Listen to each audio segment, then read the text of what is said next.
Under new rules in the United Kingdom, social media companies like Facebook and Google, among others, and top executives will be held responsible for any unlawful content and material that appears on their sites. Following in the footsteps of Australia, which enacted a law last week requiring tech giants to remove violent content from their sites, the UK set forth the penalties on Monday in a government paper. The government will establish a new statutory duty of care on relevant companies to take reasonable steps to keep their users safe and tackle illegal and harmful activity on their services, the paper said. The UK is casting a wide net as to what qualifies as relevant companies, defining them as any platforms that provide services or tools that allow, enable or facilitate users to share or discover user-generated content, or interact with each other online. The companies will not be held liable for unlawful content until after they receive a notification of the content's existence. They then must take action to remove it, or face penalties.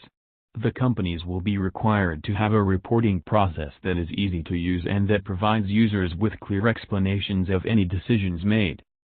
The new laws come after a mass shooting at 2 mosques in New Zealand last month that killed 50 people and injured dozens of others.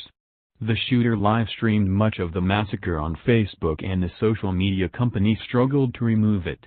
Additional sites have struggled to remove copies of the video, which have been repeatedly in the wrong hands. The internet can be used to spread terrorist and other illegal or harmful content, undermine civil discourse, and abuse or bully other people, the paper said. Online harms are widespread and can have serious consequences. The tragic recent events in New Zealand show just how quickly horrific terrorist and extremist content can spread online. According to the paper, an independent regulator will have a range of enforcement powers to take action against companies that fail to fulfill their duty of care.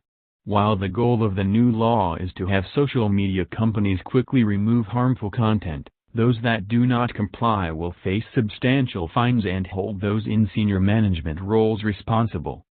The new law covers content related to violence, encouraging suicide, cyberbullying, terrorism and the exploitation of children. Lawmakers will continue to develop the law over the next 3 months. We cannot allow these harmful behaviors and content to undermine the significant benefits that the digital revolution can offer, the paper said. While some companies have taken steps to improve safety on their platforms, progress has been too slow and inconsistent overall. If we surrender our online spaces to those who spread hate, abuse, fear and vitriolic content, then we will all lose.